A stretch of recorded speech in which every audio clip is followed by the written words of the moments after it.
नमस्कार प्रेक्षकांनो, तूही रे माझा मितवा या मालिकेमध्ये आपण पाहतोय की अंजली इकडे आता अर्णव आणि ईश्वरीच्या रूम मध्ये आलेली असते आणि ती खूपच अशी घाबरलेली असते। तर आता दरवाजा वाजवते तर अर्णव आता दरवाजा उघडतो।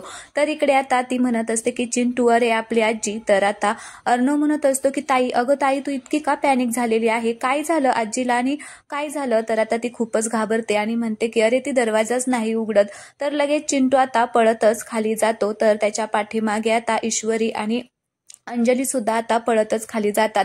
आता तिघेही खूपच घाबरलेले असतात। तर आता इकडे दुसरीकडे आपण पाहतो की मामा आणि मामी आता आजीचा दरवाजा वाजवत असतात। मामा, आई अगं दरवाजा उघड ना। तर वल्लरी सुद्धा आता आई दरवाजा उघडा ना असा आता जोरजोरात दरवाजा वाजवत आता ते दोघ जण बोलत असतात। तेवढ्यातच तिथे आता अर्णव येतो। तर अर्णव म्हणत असतो की मामा काय झालं? तर आता इकडे मामा म्हणत असतो की अरे अर्णव बघ ना, आई ना दरवाजाच उघडत नाहीये। तर आता अर्णव म्हणतो की थांब मी वाजवतो। तर आता इकडे अर्णव आता दरवाजा वाजवायला सुरुवात करतो। आजी आजी दरवाजा उघड प्लीज, आजी दरवाजा उघड अगं।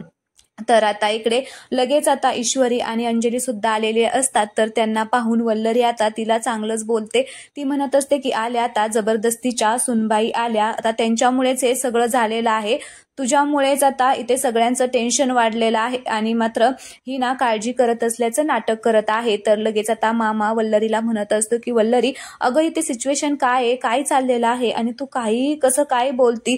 तर आता सगळेजण पुन्हा आता दरवाजा वाजवतात पण आता आतमधून आजी काही दरवाजाच उघडत नाही।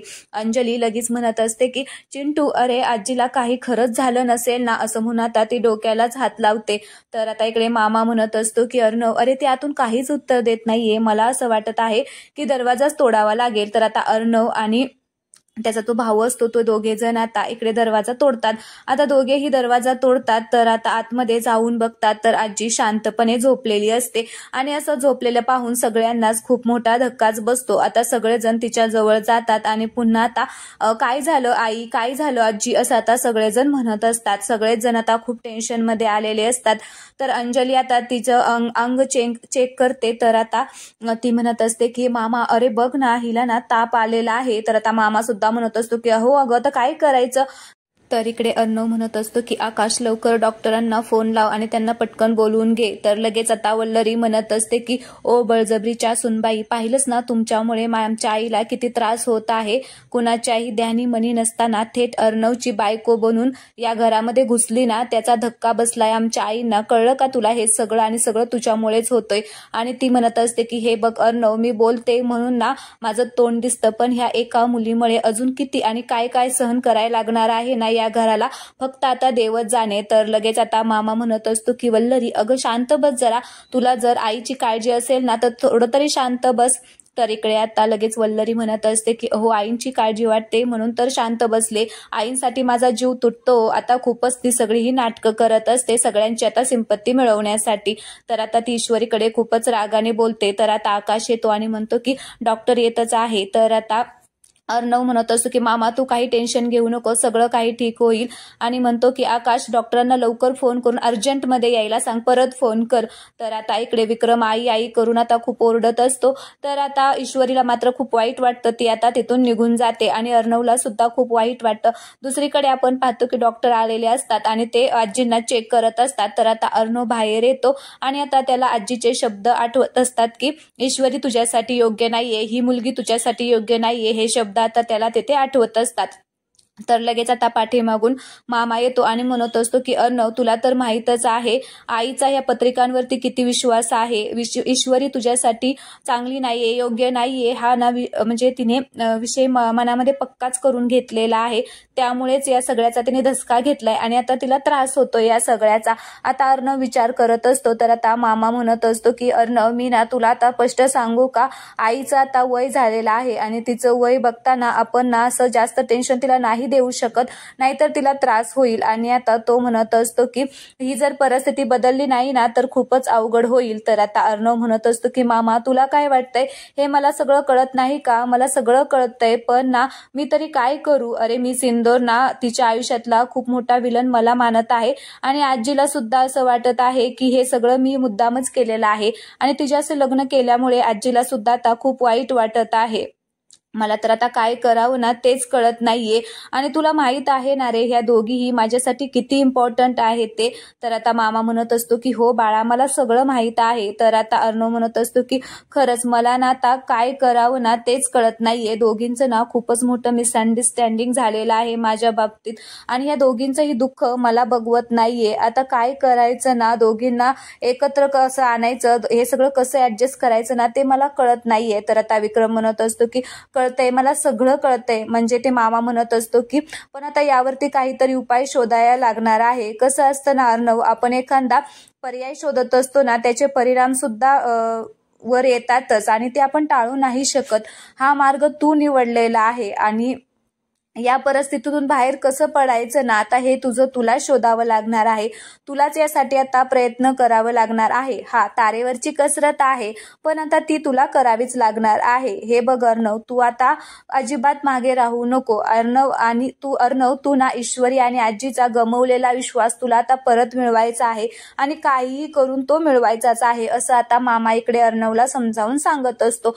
दुसरीकडे आपण पाहतो की आता डॉक्टर आता चेक करून झाल्यानंतर म्हणत असतात की मी दिलेले जे काही औषध गोळ्या आहेत ना ते व्यवस्थित चेक करून द्या आणि शक्य होईल ना तेवढा यांना आराम द्या. त्यांना थोडंसं शांत वाटेल असं काहीतरी करा आणि काहीतरी खायला द्या, म्हणजे नंतर त्यांना औषध घेता येईल. आणि आता मी जाते, काही लागलं तर मला कॉल करा, असं म्हणून आता आकाश आणि अर्णव आता डॉक्टरांना घालवायला जातात. तर आता इकडे अंजली असते, ती आता आजीला म्हणत असते की आजी आता तुला गोळ्या औषध घ्यायचं आहे, त्यामुळे तुला थोडासा नाश्ता करावा लागणार आहे. मामी तू थांब आजी जवळ, मी जरा नाश्त्याचं बघते. तर आता तिकडून ईश्वरी नाश्ता घेऊन आलेली असते. तर ती म्हणते की ताई मी नाश्ता घेऊन आलेली आहे आजींसाठी. तर आता अंजली तिला म्हणत असते की ये. तर आता ती नाश्ता घेऊन जाते. तर लगेच आता वल्लरी म्हणत असते की काय ग, तुला कळत नाही का, तुझ्यामुळेच आमच्या आईंना हा सगळा त्रास झालेला आहे का? तुला कळत आहे का मुद्दामून हे सगळं त्रास देण्यासाठी करत आहे? तर अंजली म्हणत असते की मामी अगं असं काय बोलते तिला. तर वल्लरी म्हणत असते की बोल आता तू पण ना मलाच बोल, सगळी जण आता मलाच बोला. काही दिवस झाले ना, मग ही बळजबरीची सुनबाई आहे ना आपल्या सगळ्यांच्या डोक्यावरती मिऱ्या वाटेल ना, त्यावेळेस मग तुम्हाला माझी आठवण येईल. आता ईश्वरीला खूपच वाईट वाटत असतं. तर ती आता आजींना म्हणत असते की आजी खरंच सॉरी, माझ्यामुळे ना तुम्हाला खूप त्रास होत आहे, मला कळतंय. पण अहो मी हे सगळं मुद्दाम नाहीये केलेलं, माझ्या हातामध्ये नव्हतं. मला जर आधीच माहिती असतं ना हे सगळं घडणार आहे तर मी ना हे स्वतः थांबवलं असतं. प्लीज माझ्यावरती तुम्ही विश्वास ठेवा. प्लीज मला खरंच यातलं काहीही माहिती नव्हतं, आणि जर हे माहिती जरी असतं तरी माझ्या हातातही काहीच नव्हतं त्यावेळेस. आणि पण ना मी तुम्हाला हवी तशी सून होण्याची, तुम्हाला हवी तशी सून बनण्याची ना मी नक्की कोशिश करेल. तर लगेच वल्लरी म्हणते की काय ग, सगळं तुला जमणार आहे का? आदर्श सून व्हायची ना तू फक्त आणि फक्त नाटकच करशील. तुझा डोळा ना या घरातील पैशांवर आहे, माणसांवर नाही, म्हणूनच तू इकडे आलेली आहे.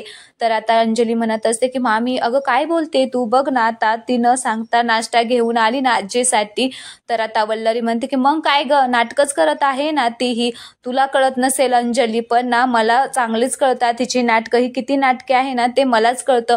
हो ना आई, मी बरोबर बोलते ना, तुम्हाला पटतंय ना आई? तर आता लगेच ईश्वरी म्हणते की आजी मी तुमची नातसून आहे, तुम्हाला ना माझ्यावरती रागवायचा, मी चुकले तर माझा कान धरायचा ना पूर्ण अधिकार आहे. मी ना आज तुम्हाला शब्द देते, मी ना एक सून म्हणून हे सगळं घर व्यवस्थित सांभाळेल आणि ही घर सांभाळण्याची जबाबदारी मी नीट पार पाडेल. तर आता ती म्हणत असते की पण प्लीज तुम्ही खाऊन घ्या, म्हणजे तुम्हाला औषधं घेता येतील. तर आता लगेच आजी म्हणत असते की घर सांभाळण्याचा अधिकार ना मी तुला दिलेला नाहीये आणि हे सगळं घेऊन जा, मी अजिबात खाणार नाहीये तू आणलेलं. तर आता अंजली म्हणत असते की आजी अगं थोडं तरी खाऊन घे ग. तर आता ईश्वरी म्हणत असते की आजी प्लीज माझ्यावरचा राग खाण्यावरती काढू नका. तर आजी लगेच म्हणत असते की वल्लरी मी याच्यामधला एकही घास खाणार नाहीये, तू माझ्यासाठी नाश्ता घेऊन ये. तर वल्लरीला आता कंटाळा आलेला असतो, ती म्हणते की मी पण आता ठीक आहे, ईश्वरीला खाली पाडण्यासाठी आता हे सगळं करावंच लागणार आहे. तर ती म्हणते की आजी मी ना तुमच्यासाठी ना ज्यूस घेऊन येते, तो पटकन होईल, असं म्हणून आता ती ज्यूस आणण्यासाठी जाते. तर ईश्वरी सुद्धा आता तिथून निघून जाते, तिला सुद्धा आता खूप वाईट वाटलेलं असतं. तर आता ती बाहेर जाते आणि आता तिला खूप रडायला येत असतं. ती आता मोठमोठ्यानेच रडायला लागते आणि आता आजी जे काही म्हणलेले असते की घर सांभाळण्याचा अधिकार मी तुला दिलेला नाहीये, याच्यामधला मी एकही घास खाणार नाहीये तू केलेल्या नाश्त्यामधला, आता हे शब्द तिला आठवत असतात आणि आता ती खूपच अशी रडायला लागते. आता पाठीमागून अर्णव येतो आणि आता अर्णवला खूप वाईट वाटत असतं ईश्वरी जी रडत असते ते पाहून. तर आता तो म्हणत असतो की मिस इंदोर तुझ्या ना आईचा फोन आलेला आहे. तर आता ईश्वरीला थोडंसं बरं वाटतं. तर आता ती त्याच्या हातातून फोन घेते आणि आता बोलायला लागते. हॅलो आई असं आता म्हणते. तर आता तिकडून तिची आई म्हणत असते की अगं इशू सगळं ठीक आहे ना तिकडे, अगं फोन का उचलत नव्हती तू, मी किती वेळ तुला फोन लावला. तर ईश्वरी म्हणत असते की अगं खोलीत राहिला होता फोन. तर आता इकडे आई म्हणत असते की अगं नमू म्हणत होती तुझ्या सासरचे सगळे चांगले आहेत आणि हळूहळू सुरळीत होतंय अगं तिकडे, आणि अगं मला खात्री आहे माझ्या मुलीबद्दल, माझी मुलगी खूप छान आहे, ती सगळ्यांची मनं खूप जुळवून घेईल लवकरच, सगळ्यांशी ती व्यवस्थित जुळवून घेईल. इशू हॅलो इशू अगं ऐकते ना तू. अगं तर ईश्वरी मात्र शांतच उभा राहिलेली असते. तिला खूप रडायला येत असतं तरी सुद्धा ती म्हणत असते की हो आई अगं इथे खूप सगळं चांगलं आहे. तर आता इकडे आई तिकडून म्हणत असते की आणि इशू आपण जर सगळ्याशी चांगलं वागलो ना तर आपल्याशी कोण वाईट वागणार आहे, आपल्याशी सगळीच चांगली राहणार आहेत. तर लगेच ईश्वरी म्हणते की आई काळजी करू नको तू, सगळं व्यवस्थित आहे, फिकर नॉट. तर लगेच आई म्हणते की बरं वाटलं हा तुझे हे सगळे शब्द ऐकून, मला खूप छान वाटलं. तर ईश्वरी म्हणत असते की तिकडे सगळे बरे आहेत ना बाबा वगैरे. तर आता इकडे आई म्हणत असते की हो सकाळीच बाबांचा हॉस्पिटलमध्ये नेलतं आणि आता सगळं छान चाललेलं आहे आणि अगं नमू सगळं सांभाळून घेते आता. तर ईश्वरीला आता खूपच रडायला येतं, तिचा हुंदकाच बाहेर येतो. तर आईला काळजी वाटते म्हणून आई म्हणत असते की इशू अगं रडतेस का तू, काय झालं, तुला रडायला येते का, अगं मला हुंदका ऐकल्यासारखं वाटलं.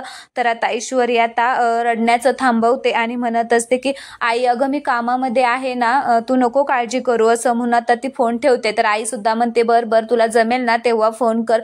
दोघेही आता एकमेकींना बाय करून आता फोन ठेवतात. ईश्वरी मात्र आता खूपच मोठमोठ्याने रडायला लागते आणि अर्णवचा फोन आता त्याच्या हातामध्ये देते. तर आता अर्णव तिच्या जवळ येतो आणि म्हणत असतो की मिस इंदोर प्लीज रडू नको, शांत हो. तर आता ईश्वरी खूपच चिडते आणि म्हणते की काय हो रडू नको म्हणजे काय, आता माझ्या अश्रूंना सुद्धा आता तुमची परमिशन लागणार आहे का तुम्हाला असं वाटत आहे की माझ्याकडे एखादं स्विच आहे, म्हणजे तुम्ही म्हणलं की थांबायचं, तुम्ही म्हणलं चालू करा की चालू करायचं.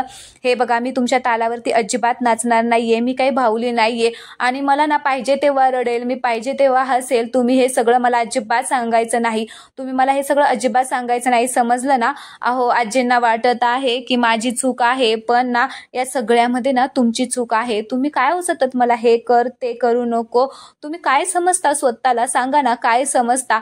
हे सगळं माझ्यासाठी किती अवघड आहे याची कल्पना तरी आहे का तुम्हाला, आहे का. अहो मी तुम्हाला ना परत एकदा सांगत आहे, मी मला पाहिजे तसं वागेल, पाहिजे तेव्हा रडेल, पाहिजे तेव्हा हसेल आणि पाहिजे तेव्हा तुमच्याशी मी भांडेल. आणि अहो मला माहिती आहे ना या सगळ्याचा ना तुम्हाला खरंच खूपच आनंद होत आहे, मी जेवढे अश्रू गाळत आहे ना तेवढं तुम्हाला आनंद होतोय, तुम्ही मज्जा घेताय. हे सगळं करून काय मिळतंय हो तुम्हाला, सांगा ना काय मिळतंय. तर लगेच अर्णव म्हणत असतो की अगं मला त्रास मिळतोय. तर आता ते म्हणते काय काय बोलताय. तर आता अर्णव म्हणत असतो की अगं मला त्रास होतोय, हे सगळं तुला रडताना वगैरे पाहून मला काळजी वाटत आहे तुझी. तर ईश्वरी म्हणत असते की नामुमकिन, काळजी वाटणारा माणूस ना हे असं अजिबातच वागत नाहीये आणि माझ्या मनामध्ये ना तुमच्याबद्दल ना फक्त राग आहे, राग, बाकी काहीही नाही. आपलं लग्न झालंय मान्य आहे मला, पण तुमच्यासारख्या माणसावर ना कोणीच कधीच प्रेम करू शकत नाही, कधीच नाही. अर्णवला मात्र खूप वाईट वाटत असतं. ईश्वरी मात्र रडतच आता तिथून निघून जाते. तर आता अर्णव म्हणत असतो की मिस इंदोर पण माझं तुझ्यावरती खरंच खूप प्रेम आहे, खरंच खूप म्हणजे खूप प्रेम आहे, मी तुझ्यावरती खूप प्रेम करतो असं म्हणून आता तो तिथेच एकटा आता नाराज होऊन उभा राहिलेला असतो. दुसरीकडे आपण पाहतो की आता इकडे अंजली आता आजीची तब्येत चेक करून आता तिथून बाहेर जायला निघते. तेवढ्यातच तिथे अर्णव येतो आणि अर्णव म्हणत असतो की ताई आता आजीची तब्येत कशी आहेस ग. तर आता अंजली म्हणते की आता ती बरी आहे, ताप उतरलाय, आता नको आपण तिला डिस्टर्ब करायला, सकाळी तर खूपच टेन्शन आलं होतं, सगळ्यांसाठी जरा अवघड काळ आहे, आपणच आता काळजी घ्यायला हवी तिची. तर आता अर्णव म्हणत असतो की इकडे आता आजी टेन्शनमध्ये आहे आणि तिकडे मिस इंदौर माझ्याशी एकही शब्द नीट बोलत नाहीये, ती माझ्याशी काहीच नीट बोलत नाही, असं काही जणू मी खूप मोठा गुन्हाच केलाय, कुणीतरी समजून घ्यायला हवंय ना. तर आता अंजली म्हणत असते की बरोबर आहे चिंटू, पण आपणच तिला समजून घ्यायला हवं की ती सगळं अचानकच झालेलं आहे. तर आता तो म्हणतो की मला असं वाटत आहे की मिस इंदौर ना तिच्या घरच्यांना मिस करते. तर अंजली सुद्धा म्हणत असते की एक्झॅक्टली मला सुद्धा आता तसंच वाटत आहे, पण आता काय करायचं. तर आता ती म्हणते की चिंटू तुला एक सुचवू, तिला बरं वाटेल. आता ती त्याला तिकडे घेऊन जायला आता सांगणार असते. तर दुसरीकडे आपण पाहतो की ईश्वरी आता तिच्या रूम मध्ये कपड्यांची आवरावर करत असते. तर पाठीमागून आता अर्णव येतो आणि आता तिला पाहून आता म्हणत असतो की मिस इंदौर आपण ना बाहेर चाललेलो आहे. तर आता ती म्हणते की आपण. तर अर्णव म्हणत असतो की हा तू मी म्हणजे आपण. तर लगेच ईश्वरी म्हणते की मी येणार नाहीये. तर आता तो म्हणतो की तुला यावं लागेल, ते इम्पॉर्टंट आहे. तर ईश्वरी म्हणते की कोणासाठी इम्पॉर्टंट, ते तुमच्यासाठी आहे ना. मग तर मी बिलकुल येणार नाहीये, माझी अजिबात इच्छा नाहीये. तर आता अर्णव म्हणतो की शेवटचा विचारतो येणार आहेस की नाही. तर आता ती म्हणते की शेवटचं सांगते येणार नाही. तर आता तो म्हणतो की ठीक आहे, मग ना मला तुला उचलून घेऊन जायला लागेल. तर आता तो म्हणतो की सकाळी मी व्यायाम केलेला नाहीये, त्यामुळे मी जर तुला उचललं तर माझा व्यायाम सुद्धा होऊन जाईल. तर आता ईश्वरी म्हणते की ओ मला हात लावायचा नाही, मी आधीच सांगते. तर आता तो म्हणतो की मला ना तुला उचलून घ्यायची हौस नाहीये, पण आता तू ऐकणार नसशील तर ना मला तेच करावं लागणार आहे. तर आता ईश्वरी खूपच घाबरते. तर अर्णव तिच्या जवळ जात असतो. तर ती म्हणत असते की मी सांगते ना माझ्या पुढे अजिबात यायचं नाहीये. तर अर्णव म्हणत असतो की कुठे जाणार आहे, विचारणार नाहीये का. तर आता ती म्हणते की कुठेही जा, मला काय करायचंय. तर आता तो म्हणतो की ठीक आहे नको येऊ, मीच एकटा जातो. तर आता तो म्हणतो की ताई काय म्हणाली होती, मांडव परतावणी. तर आता ती म्हणते की काय तिकडे जायचं आहे. तर आता तो म्हणतो की हो मांडव परतावणीसाठी जायचं आहे, मी जातो एकटाच. तर आता तो म्हणतो की आपण ना एकदम अशी नवीन म्हणजे प्रथा सुरू करूया. यावेळेस ना जावई एकटाच आता मांडव परतावणीसाठी बायकोच्या माहेरी जाणार. बाय म्हणूनच आता ते जायला निघतो. तर लगेच ईश्वरी आता पाठीमागून आवाज देते आणि म्हणत असते की ओ थांबा, असं एकटे नाही जाऊ शकत तुम्ही. आता तिला खूप आनंद झालेला असतो आता माहेरी जायचं म्हणून, पण आता अर्णव सुद्धा तिची मज्जा घेतो. तर आता तो म्हणतो की म्हणजे तू येणार आहेस. तर ती म्हणते की हो. पण अर्णव म्हणतो की नाही नको येऊ तू, अगं मी जातो एकटा, तुला यायचं नव्हतं ना. तर आता ती म्हणते की अर्णव सर. तर आता तो म्हणतो काय ग, आधी तर यायचं नव्हतं, सारखी आता माझ्याशी भांडत असते, सतत बडबड करत असते, तर आता कशाला येते माझ्या बरोबर. तर आता ती म्हणत असते की ओ मी येणार आहे तुमच्या बरोबर. आता खूपच रोमॅन्टिक एपिसोड असल्यासारखे तर वाटत आहे. दोघांची तोंड बघून ना खरंच प्रेक्षकांनो खूपच हसायला येत होतं. नक्कीच हा तुम्ही टीव्हीवरती एपिसोड पहा. तर आता अर्णव म्हणत असतो की अगं बाई चल, मी मस्करी करत होतो तुझी, उरक पटकन. तर ती म्हणते की तुम्ही ना. तर आता अर्णव म्हणतो की उरक उरक चल पटकन आवरून घे. तर आता ईश्वरी जाते आणि आवरायला लागते. अर्णवला मात्र खूप हसायला येत असतं तिचं. आता अर्णवला तिच्यावरती खूपच प्रेम आहे, पण आता ईश्वरीला कधी हे सगळं कळेल ते देवच जाणे. तर चला आजचा एपिसोड आता येथेच संपलेला आहे. पुढील भागामध्ये आपण पाहणार आहोत की मस्तपैकी अर्णव आणि ईश्वरी आता गाडीमध्ये बसून आता ईश्वरीच्या माहेरी चाललेली असतात. तर आता जात असतानाच गजऱ्यावाली आता मुलगी तिथे येते आणि आता त्या दोघांना म्हणत असते की वा खूप छान जोडा दिसत आहे तुमचा, एकत्र तर तुम्ही खूप छान दिसत आहात, तर प्लीज तुम्ही फुलं घ्या ना. तर आता तो फुलं घेतो आणि आता तिला द्यायला लागतो. तर ईश्वरी आता त्याच्याकडे खूपच अशी रागानेच बघत असते. तर आता ते आता तिकडे घरी जातात आणि जो काही तो फुलांचा जो बुके आणलेला असतो तो आता तो ईश्वरीच्या आईला देतो. तर आता जेवणाची सगळी तयारी झालेली असते. तर आता नम्रता म्हणत असते की तुम्हाला ना एकमेकांना आता जेवण्याआधी घास भरवावा लागेल. तर आता अर्णव आता ईश्वरीला घास भरवतो.